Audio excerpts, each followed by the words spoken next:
Period of moving forward into the next stage of our life. Not too different than what we're doing in this class. After this exam, we will have completed more work than there will be left to do in this class. And so we will be moving into the last stage of this classroom experience. So I played this song. It's a bit of a self-empowering type of song. This song is again used to move us into the second phase of this class as we prepare for exam 2. And I hope it empowers you as well as this exam review will to accomplish your fullest potential on this exam and through the rest of this class. All right, let's jump in. We got an aggressive agenda today. This is a chapter 4 through 7 exam review. Let me get that up for you. I posted that in the classroom, so you should have been able to access that. I made sure I published it, so I hope you're able to access that. Have people been able to get that? I see heads shaking yes. Okay. That's important for me. So how we put the review together is I went through all of the questions that you can possibly see on the exam. And so this is divided, each page is divided in each chapter. So you can see this first one is chapter 4. So these are all the possible questions you can see in chapter 4. What they are is there is a combination of several questions. So that there aren't only 21 questions that you'll have possibility of seeing in chapter 4. If you look at the total number of questions on the exam, there's 55. And you think about each one of the 4 chapters, and so you're going to see 13 or 14 questions from each chapter. But it is a random assignment which question you will see. So if you use this as a form, and you know everything that I've written down for you to know, you will know every question that's on the exam. These are the exact questions from the exam. I've worded it in a way that's maybe not matching the way it's worded on the exam, but if you know the concept that I've asked you to know, you'll fully understand how it's worded on the exam. So let's jump in. All right, I'm just going to read the questions. So what's important for you to do is in chapter 4, know what the study of perception, social perception addresses. Know what the study of social perception addresses. Know what a social psychologist that specializes in studying the process of social perception is interested in researching. Again, so know what the concept of social perception addresses. Know what a social psychologist that researches social perception is most interested in researching.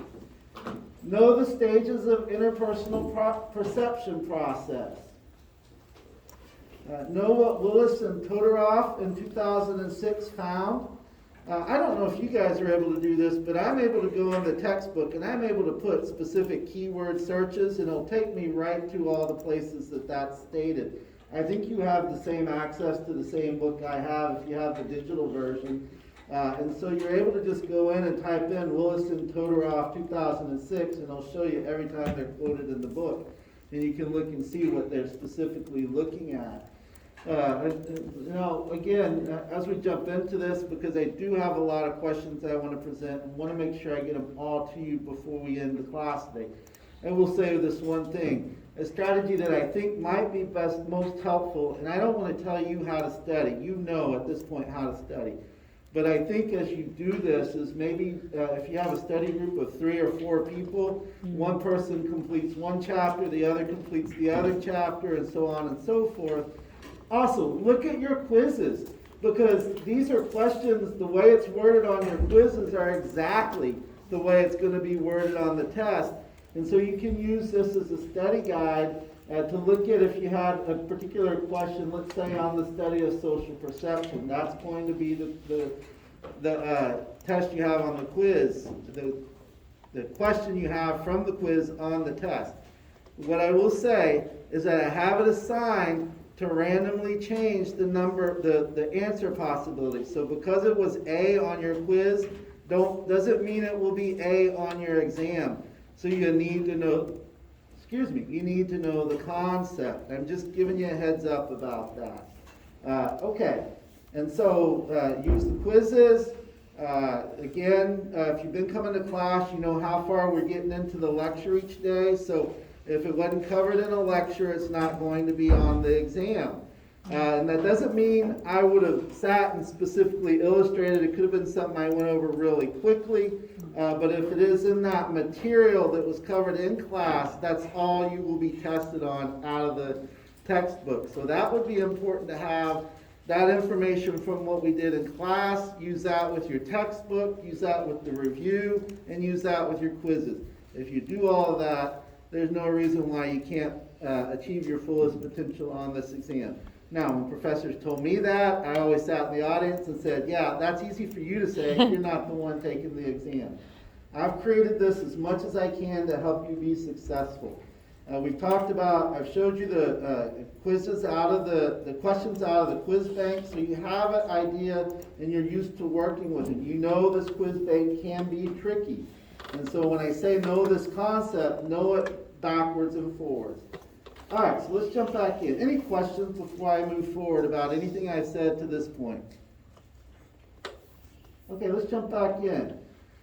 So, know how social perceivers form impressions based specifically on what Sam Gosling's book of 2008 said.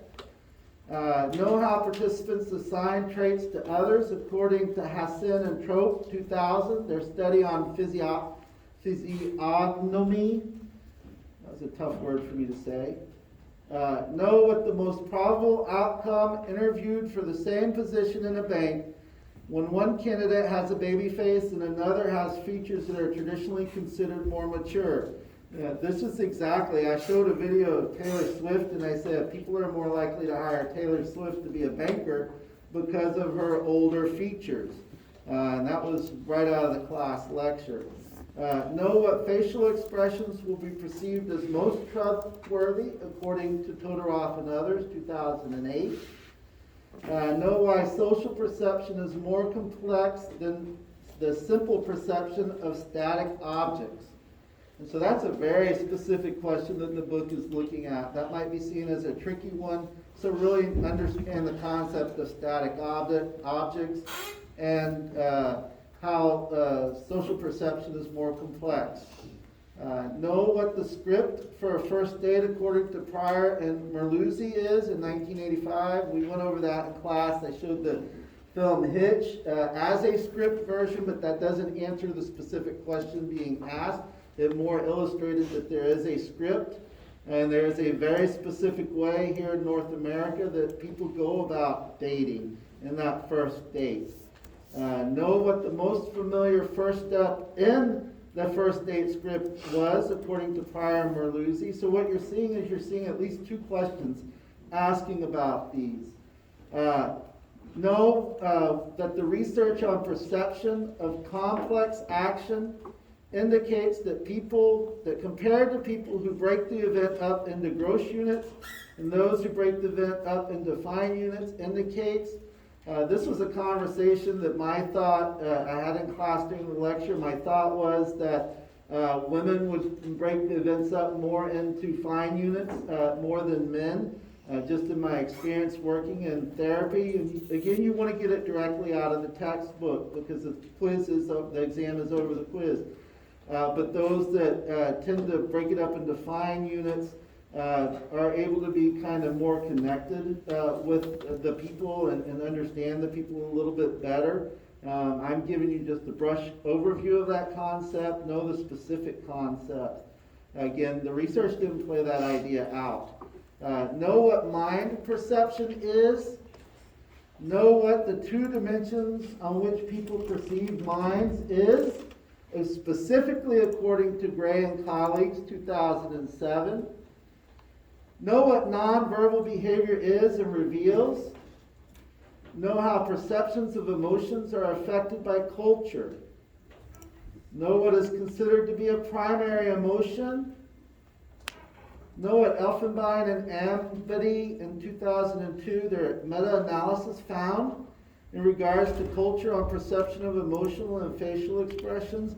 This is the research we talked about in class, that across cultures there are 6 emotions that tend to be understood across cultures. And so look at that, and there was a little table we presented in the lecture notes that showed the statistic, and they had the top 6 listed.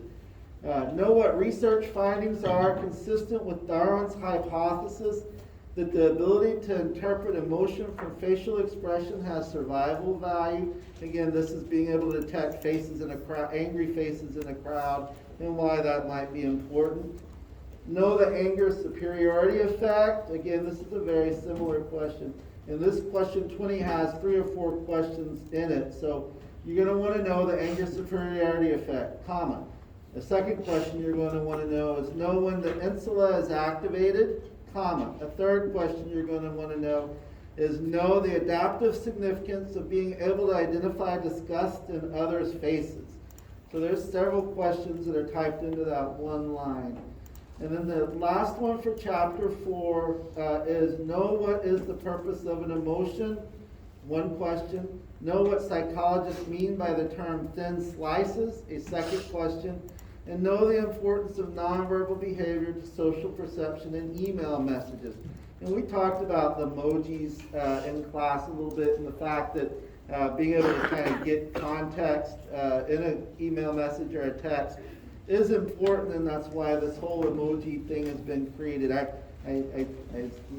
indicated my age back in the day when everybody was texting. You would put LOL at the end of the text so people would know you were laughing. But now we have emojis to do that. Any questions about chapter 4 before I move into chapter 5? I know I'm going fast. This is on it's posted in Canvas, so you can use it if you're not able to keep up, and I don't expect you to as we're going. But just hear what I'm saying about what these questions may mean. Any questions about anything about chapter 4? Okay, let's jump into chapter 5. You guys ready for chapter 5? All right, let's do chapter 5. So there's several questions in this first one. Know what the definition of racism is. Know what the definition of modern racism is. Know what sexism is. Know what stereotyping is. Know what prejudice is. And know what discrimination is. And know how they are different from each other. So be able to determine, because on the test there will be some questions that asks and give a scenario of Bob is doing such and Sally is doing such and such. Please identify Bob's behavior, and you may say, well, that's stereotyping. Please identify Sally's behavior, and you might, that's racism. So be able to apply these concepts in addition to just being able to know them. Know what aversive and implicit racism and microaggressions are. And again, know what aversive and implicit racism is and microaggressions are. So there's 3 questions that are packed into that one line. So know aversive racism, know implicit racism, and know what microaggressions are. And again, be able to apply them if you were to see a scenario. Again, use your quizzes, because I know, as well as the class lecture and those iClicker knowledge checks, starting in chapter 5, I started using those iClicker knowledge checks as a way of just kind of giving you practice with the test bank. Know what the research by Cassio and Plant in 2015 stated. Also know what the research by Merritt et al. In 2002 stated. Know about establishing the moral credentials as evidence of not being racist. Why do we do that? That's one of those things, whenever you hear somebody speaking, they say, if they're Caucasian, I have a black friend. If they're not Caucasian, if they're Hispanic and they're talking about white people, I have a white friend. If they're talking about Asian folks, they say, I have an Asian friend. There's a reason why we do that. And we talked briefly in class about some of that concept. So you'll find that in your lecture notes as well as right out of the textbook. And if you're using the textbook, just do a keyword search if you have the digital version for more credentials. And of course, it's going to show you all the quotes of that. If you don't have the digital version, get in a study group with somebody that does. And it'll help you kind of find, because the digital version, the pages are the same as the textbook, and you can find exactly where these are. Know what an implicit association test is. So It may be referred to as an IAT. I know at least once it's on the quiz test, it will be referred to as IAT, so know that it stands for Implicit Association Test. But also know what the Implicit Association Test is, know who's credited with coming up with that concept, what does it do, and how does it do that. And so that would be important. Bless you. I woke up this morning with sneezes too, so there must be some allergies in the air. Know what an implicit, know what research by Dunham, Klein, and Sacco states, and what it particularly indicates about explicit racial bias. Know what the research by Voyeur says about people engaging in intergroup interactions. Know what a meta-stereotype refers to. Know what research by Voyeur and Sosky says about people engaging in interracial interactions. Know what the research by Berg-Seiker, 2010, as well as Simon et al. In 2019, indicates about differences in interactions. Know what a prescriptive stereotype is. This is 3 different questions. Know what a prescriptive stereotype is. 4 questions. Know what ambivalent sexism is. Know what hostile sexism is. And know what benevolent sexism is. And we had a brief discussion in class. I talked about my experience up in the Northeast, holding doors open for folks, and I didn't realize how that was being perceived by some as this kind of form of benevolent sexism. I quickly learned that it was, but we had a brief discussion about that's kind of men's idea that they must take care of females, and it's a key cultural value, particularly in the South as well as in Texas, kind of the holding the door open if you're male for females, and whether it be the car door or not. But I understand how that's being used in this context, benevolent sexism. Know what the research by Glick et al. In 2000 found. Know what region has the highest percentage of men believing that women should have the same rights as men. I.e., that's the United States. So just to give you a little hint about that. And so they're particularly asking what regions of the world in that particular research. Know what a 2019 study by Eric Apadin found regarding females and the average pay compared to their male counterparts. Remember, we actually had a nice discussion in class, and several people asked questions about that. But there was a graph, and it talked about the percentage, showed different countries. I think the United States was like 5th or 6th in terms of the equality of pay.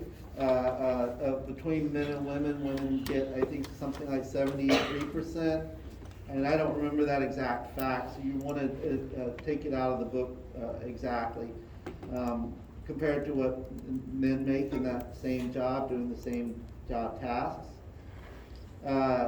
Know what Phelan and colleagues stated in their research about gender and perceptions of candidates. Know what the study of David Swegman indicated about property owners. If you were in class that day, that's the slide I struggled with, because I was like, wait, where is it saying what David Swegman said? And then someone indicated, oh, it's the very next slide. And I had to click to it. And this is when he's sending out an email using some different variables to kind of ask about availability of property. And so that was right, we talked about that right in class. Know the definition of being stigmatized. When you're being stigmatized, understand what that definition is. And know, in particular, what Steele's of 1997 stereotype threat is. And I do want you to know that it's specifically Steele that came up with this concept of stereotype threat. And then just be able to apply it. I think there's one example, one question that gives an example, and it gives you several choices. This is racism, modern racism, sexism, or as a stereotype threat. And so understand the difference between stereotyping and stereotype threat. And so just a basic idea, remember stereotype threat is because and I'll use me as an example, because I am a Dallas Cowboy fan, I go into a sports setting and I see that everybody in that sports setting is wearing Green Bay Packer jerseys. And because I'm in that, and I have my Dallas Cowboy jersey on, I fear that those people are going to judge me, and perhaps I won't be as social. Again, this isn't the exact definition. The way this definition played out was women's fear of math, and how when given a math test, they may perform less well than men. Then they use Caucasian men and Asian men. The Caucasian men performed less well because of their stereotype threat. And then the way the Steele conceptualized it was that African Americans, black individuals, may perform less well on kind of standardized testing just because they may be perceived as fitting a certain stereotypes. And there was also a discussion about asking demographic information prior to standardized testing, and by doing that, that's facilitating the stereotype threat. And we had a class discussion over have yours experience been that they've stopped doing the demographic information before standardized testing? And most everybody in here said no, they haven't, even though the book says that has changed. Any questions about chapter 5 before I move into chapter 6? Okay. I know I'm going quick.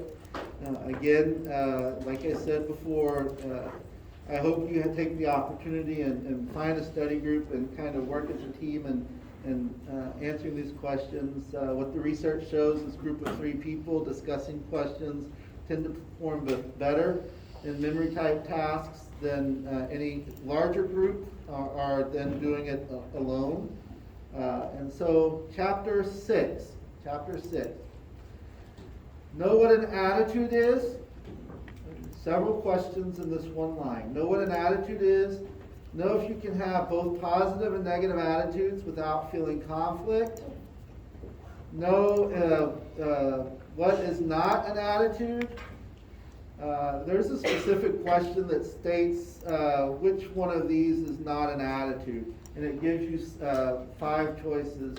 And one of them specifically is not an attitude. If you had that question on your quiz, you'll know what I'm talking about. And so I thought that was a little tricky. That's one of the more tricky questions. And so I wanted to make sure that I point that out to you. Know what is not an attitude. So if you know what attitudes are, you should be able to know what an attitude is not. But if you're doing the note cards, list what the attitudes are. And have somebody come in and randomly throw something out there. Is such and such an attitude. Know about ambivalence and how it is influenced by positive and negative emotions. Know what a high need for evaluation is. Know why attitudes can be useful. Know what factors affect attitude responses. I use the example of Keeping Up with the Kardashians as folks that have a high need for evaluation. So you may remember that from the class discussion. We did talk about it briefly, about what that high need for evaluation is. Know what Russell Fazio and others in 2002 found regarding people who were focused on their positive and negative attitudes towards computerized faces. What do all self-report measures assume? We talked about that in class. The easy answer is that people are telling the truth. All self-report measures assume people tell the truth. And we started talking about the bogus pipeline. Remember we talked about that as an instrument that has wires and bells and whistles that you hook up to people, but it absolutely does nothing other than misleads the person to believe that the ability to tell whether they're being truthful or not is there. But it actually doesn't do anything. No potential problems with self-report measures. Remember we talked about that. The self-report measure is really most accurate of the person in the moment when they're taking it. Maybe more of a state type response than a trait type response. But those are terms I used, and that's not in the test. So just know that that is one of the problems. Is the ice cream man here? I like that little tone. So know that. I thought of ice cream and I lost my place. Okay, 5. I'm on 5. Know what a Likert scale is. And it's just important to know that a Likert scale is that strongly agree, neutral, strongly disagree, disagree kind of thing. And understand what a Likert scale is. There's a specific question on the quiz asking what a Likert scale is. And it's usually a 5-point scale. It can be 7, it can be 9, but it's basically a scale that, depending on your question, strongly agree can be rated a 5, strongly agree can be rated a 0, up to whatever the value and number of questions you have. But it's a scale. And know what a Likert scale is, and if it's more or less likely to be used to overcome the limitations of traditional self-report methodologies. It's seen as a better tool than a yes or no kind of question, because you can get degrees of like or dislike measured. But again, know specifically what the book says about Likert scale. Know what Wells and Petty in 1980 researched and what the results of their study was. Know what physiological measures when measuring attitudes do. Remember, we talked about you can't tell if an attitude is positive or negative. You can just tell the intensity of an attitude. And I said the quote a couple of times. Love and hate look the same regarding what physiological measures tell us about attitudes. Know what facial electromyography is and what is it used to assess. What does it detect? And we went over a specific graph, image from a table in the chapter that talked about the muscles down here. I talked about TMJ and kind of the tensing of these muscles and then the muscles of the forehead. Know what the book, you don't have to know about TMJ, because that was just a concept they used to help maybe facilitate not understanding of that. But it is the muscles right here in the jaw that the EMG is looking at. And know what an electroencephalograph is used for. EEG. Yeah, I got my T, sorry.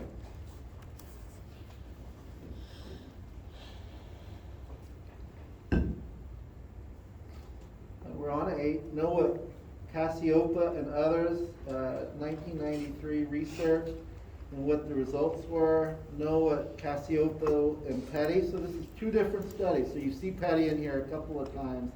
And each time it's referred, you need to know that specific study that they're referring to. So you see Wells and Petty in 80. You see Cassiopa in 93. You see Cassiopa in 81. Know what those different researchers are and what they are talking about. And what are their results? What did they find? Know what was researched and what parts of the brain were most effective in a study about political attitudes and opinions during the 2004 presidential election. We talked about that in here briefly. There was a table we presented, Mondale and Reagan.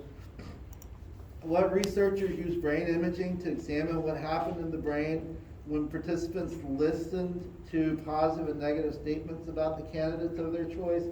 So there's 2 different questions there, and if you know what the research is saying about political attitudes, you'll see who the researchers were.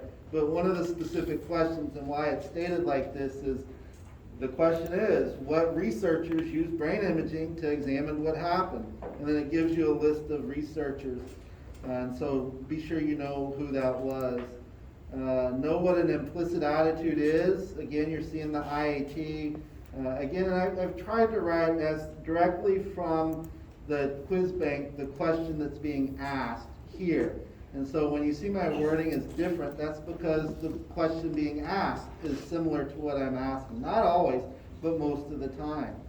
Again, the question here in chapter 6 is what's an IAT and what does it detect? They're more abbreviating because you will be familiar with what an IAT is from chapter 5. So in chapter 6, they don't spend as much time explaining what it is. So you're just going to see different questions like what is an IAT and what does it do? Why implicit attitudes are difficult to measure. Know why implicit attitudes are difficult to measure. Know what instruments would be used to best enable the assessment of any unconscious dislike. So I think that's supposed to be, the specific question is, what instrument is used to best enable the assessment of any unconscious dislike? And so it's in the ballpark of the IATs, because this is some of the questions that were asked similar to IATs. Know when an implicit attitude measure would be particularly more predictive than an explicit attitude measure in assessing an attitude. I thought this was a hard question because this is like one line in the book. So I went up and I looked this particular answer up, and the answer is committing suicide. So know when an implicit attitude measure would be particularly more predictive than an explicit attitude measure in assessing an attitude. This was right in the middle of the book. It was a sentence, and it was at the end of a concept that was being discussed, and I thought, that one's easy to miss. Yeah. And so that's why I put in committing suicide. That is the answer. But specifically, if you're writing note cards, I'm not going to tell you how to do it, but if it was me and how I would do it, I would put an implicit measure would be particularly more predictive than an explicit attitude measure in assessing what attitude, and then I'd flip it over and it would say committing suicide. That's how I would do it, but everybody's got their own style that works for them. Know what research says about attitudes of identical twins and fraternal twins. Remember, it's psychology and we're studying identical twins. Basically, it was that identical twins raised apart were more likely to have similar attitudes than fraternal twins raised together, and it really shows the biological basis of where attitudes come from. We had a whole conversation. This is kind of the nature-nurture kind of stuff. Know what research says about those who are physiologically highly reactive to sudden noise and other pleasant stimuli, and what they're more likely to favor. And the research was pretty significant in the sense that these are the folks that are favoring stricter laws, but know exactly what the text says, because I'm paraphrasing what my memory bank says. Know what evaluative conditioning is, and know what the sleeper effect is. And that's important. Remember, the sleeper effect is after we listen to an expert speaker and a non-expert speaker, over time, if we don't remember who says what we remember kind of molds together, and the effect on behavior is less. But if we are reminded who said what, we tend, the rate at which it declines. And there was a table that we presented, and it was the end of class. It was the last thing we talked about on, I think it was last Thursday. I think it was either last Tuesday or last Thursday. It was the very last thing we said as we left class. All right, any questions about chapter 6? Yes, sir. If I remember correctly, one of the sleeper effects, I just want to make sure I have it right. The positive influence of the expert will diminish, and the negative influence of the non-expert will also diminish. In other words, If you're reminded of who said what. not If you're not reminded, then they both kind of move together. Yeah. But then if you're reminded, they go back to their. That's right. If you're reminded, they diminish at the same rate. There was a graph that showed them diminishing at the same rate. But if you're not reminded, you said it, he said it exactly like the textbook says it. So if you heard what he said, that's the way you want to know it. And the fact that the positive effect of the expert that spoke declines, and the negative effect of the non-expert stays about the same, to the point that you don't remember who says what, and you remember the graph that came together. But if you are reminded, the positive effect of what the expert says and the negative effect of what the non-expert says stays about the same. Good question. Okay. Anybody else with any questions about chapter 6 before we jump into chapter 7? Now, I want to be clear that chapter 7, this is only what we covered on Tuesday. And so that's important to note. We are going to talk about Stanley Milgram, but I'm going to wait, and that will be on the next exam. I'm just going to move it forward. He's too important not to talk about, but I didn't know how much time we would have today, and I wanted to make sure we went over the review, and I want to make sure that we speak to him. But Stanley Milgram will be the only other part we talk about, and that's obedience. Stanley Milgram and obedience will be the only other part we talk about chapter 7 before we jump into chapter 8 on Tuesday. Okay, but right now, you don't need to know him. And so this is what you need to know from chapter 7. Chapter 7, know what social influence is, know how people are affected by social influence, whether it's real or imagined. Do they have a different impact? The answer is no. Know the 3 forms of social influence. Know what the chameleon effect is. Remember, that's if you're sitting and you're kind of connected with somebody and their specific experiment was they scratch their face or they shake their leg. You're more likely to scratch your face or shake your leg depending on the condition. There was a research that we showed, and there was 2 graphs that we showed. That's right out of the lecture as well as out of the textbook. Identify the species of animal that does not show automatic imitation. That's important. I thought that was a tricky question. I spent extra time in class, and I gave you some test-taking strategies with that slide. So if you just look at your slide. Yeah, that's right. And that was a question by omission. That's what they're challenging in that is they spoke to these other species of animals, but they did not. And again, that's that one-line kind of thing at the beginning of the chapter, actually. But it's easy to look over because you're getting excited about, well, you might not be getting excited, but I get excited about the chapter I'm about to read.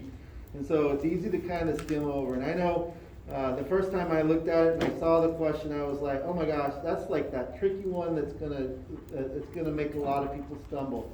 So that's why I put it in here, and that's why it's in the lecture, and that's why that's the question I used in the lecture to kind of help you be ready. I'm trying to find these tricky questions in the test bank. I want you to be successful. Yes, ma'am. So it's not about not knowing which one is not, it's about knowing which ones are listed in the That's right. book, so we can find out which one isn't. That's right. So that, if you didn't hear that, it's not really, the question's not really about which one is not. It's testing your knowledge, because it's really wanting you to know, because that's how they set up this whole chapter, is talking about how the research shows these animals show that automatic imitation. And know what the research on mimicry has demonstrated. Did I skip one? No, that's right. Know what Newman and Struck in 2000 point out in their research. Know what Ireland and Pennebaker find in their evidence with their research. What do they find evidence for? Know what Emily Pronin and others in 2007, what their research indicated about conformity. Know what way conformity differs from obedience and compliance. So we haven't talked about obedience and compliance. So all you really need to know is conformity. And if you know what conformity is, you'll be able to answer this question because you'll see the answer there. And you'll be able to eliminate the options about obedience and compliance because we haven't studied that yet. And you'll go, hey, I don't know that, but this one I know, so it's got to be that. Know what conformity is. Know how to apply an example of conformity. If you can do all 3 of those things, that first question is going to be pretty straightforward to you. Know what conformity is and know how to apply an example of conformity. Know the central focus of Mustafa Sharif's research, particularly the 36 study on conformity. Know what the finding of Sharif's study on conformity when participants were asked to estimate the difference moved by a point of light. Remember we talked about that. We showed the example, and there was 3 different participants. Before they met, their answers were very different. Over 3 times of meeting with each other, their answers kind of came together. Know how to recognize an example of Sharif's study, and know what Sharif's research using the autokinetic effect demonstrated. So if you're just very familiar with Sharif's research, you'll be able to answer the 4 or 5 questions there are about that. There is a specific question that asks you to differentiate between Sharif and Ash. I think I talked about that here in a second. Know what participants in Ash's 51 study did. In 51, they probably use terms like subjects. I use participants because that is what the terminology these days is. So you may see terms like subjects or participants. I think I tried to match it exactly to the wording of the question. But if you're thrown by subjects or participants, just know those are interchangeable terms. Nowadays we use participants. In the old days they use subjects. And there's a whole lot of research why that word changed, but you don't need to know that for the class. Know what the primary difference between the research of Sharif, here we go, and Ash is, and know what percentage of time participants in Ash's line judgment study conformed. And so not the percentage of time it took them, but how often they conformed when the line was wrong. Remember I showed the graph of the line over here, and then I showed you had the A, B, or C choice, and then they would go around in the circle, and everybody else in the study was the Confederate except for the second to last person sitting around the table. And the second to last person, everybody would say the right line that matched what the initial line was, and then they would get to a point where everybody's saying a wrong line. And so what percentage of the time did the participant conform when the rest of the group was saying no? And I showed those statistics in class. There's a slide from the presentation. It's right out of the textbook, but we also showed it in class. Know what research on social influence and virtual groups shows. Know what informational influence is and when it occurs. Know what normative influence is and when it occurs. Be able to differentiate and identify both normative and informational influence in an example. And know what the conformity seen in Sharif's 36 study was most likely the result of. And the answer is informational influence. I think that's a little one of those tricky questions, but they're going to ask you to be able to apply. They're going to give you, I think we did it in class, will and grace. No, that was a different thing. But that question is also one you want to look at, and I saw as a tricky one. That did talk about normative and informational influence, but that wasn't particularly Sharif's question. But know how to apply what Sharif's results are if you're given an example like Bob and Jane. And that's informational influence. All right, that is the exam review. If you are familiar with each one of these questions, hopefully you'll be able, it'll allow you to focus your time, hone in on specifically what you need to do, make the best use of your time, and when you take the exam to perform at your highest potential. It's timed. There's no lockdown browser. The timing is well over the amount of time it took on average for people to complete the exam at 75 minutes. And I think the average time of exam 1 was 49 minutes. So you've almost got twice as much time to perform as people were averaging. Study in study groups, use the quizzes, and I wish you all the best of luck. I did hope that we'd end class today early to give folks a chance to find your study groups and use some class time to begin studying. Again, my goal is for you to be successful. Any questions about this before we end? All right, I'll see you on Tuesday. Have a nice weekend.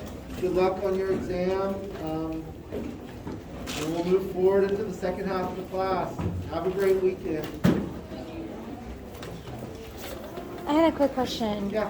You mentioned earlier what instrument would be used to best enable this thing that wasn't quite well Know what worded. an implicit attribute is, what IATs are, what instruments would be used to best enable the assessment of unconscious dislike. So this is supposed to be access? Here, I'll What blow it chapter is up. that after, Adam? That's chapter That's 6. that weird wording one that I. Yeah, I yeah. think I, You rephrased it, but I didn't quite catch it, and I didn't want to interrupt you. yeah, so it was 10, and then what instrument was being used to best enable the assessment of any unconscious dislike? So just delete the. Yeah, oh, I can't highlight it, but you can see where my point is. Yes, yes. Just delete the first assess. Got So it. What I think happened is I was copying it down and I must have looked away or went to grab some water or something when I came back. No worries. I just filled it in, so that's a typo. Yeah, no To worries. Best enable the assessment of any unconscious dislike. Wonderful. Sorry, I No, that's tend to okay. I squish went things back. down on my screen, and it's not easy to I read. got older eyes, so I need things kind of blown out for me. Got it.